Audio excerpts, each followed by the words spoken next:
Stranger Things Season 2 is out on Netflix, and I gotta say, I watched it, and I have some thoughts.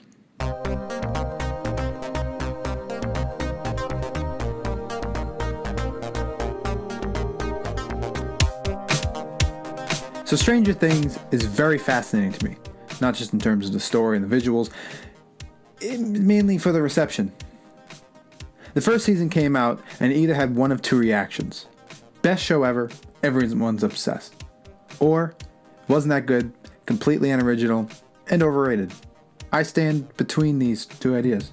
I thought season 1 was fine. It was good. It had some interesting characters, plot points, visuals, the score was great. And I completely understand that it took a lot of ideas and inspiration from 80s horror and sci-fi.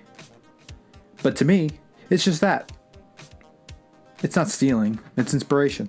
The Duffer Brothers are fans of the genre. So what did I think of season 2? It was good. I enjoyed season 1 more, I think, but this one had some great elements to it. For example, the Byers' house is finally clean. For a time, at least. Till a bunch of crayon-scribbled map puzzle pieces are put all over the place. Most of the characters are back. Will, Hopper, Winona Ryder's crazy eyes, the kid without the teeth, but he has teeth now, Hopper, I think I said Hopper, the children, the lame parents, some newer, never-before-seen lame parents, some redheaded girl named Max, a kid with a mullet, a couple more, Steve, the best character, in my opinion.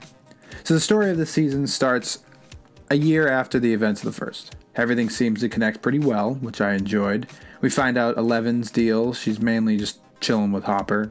The kids are being typical kids, riding bikes and stuff. I don't know. That gross slug thing that Will spit up makes a triumphant return, which I enjoyed. Oh, and Barb's death. It actually matters. I guess. Finally, kind of. And of course, one of my favorite characters, like I said, Steve is back with all of his glorious hair. A couple high points of this season for me is the same as the first mainly. Hopper's character, always compelling. The kids are good together. The visuals and the music are always a plus. One low point, as in the first season, is Winona Ryder. Like season 1, she spends the whole show freaking out and staring wildly into people's eyes while asking about her boy. Now in terms of storytelling, I think the lowest point of this season for me was the side story of Eleven. I loved her character in season 1. She was a badass, and she still is. But she goes on this random journey to find out who she is and where she came from. She joins a band of punk rock troublemakers and goes around killing people. Well, kind of killing people.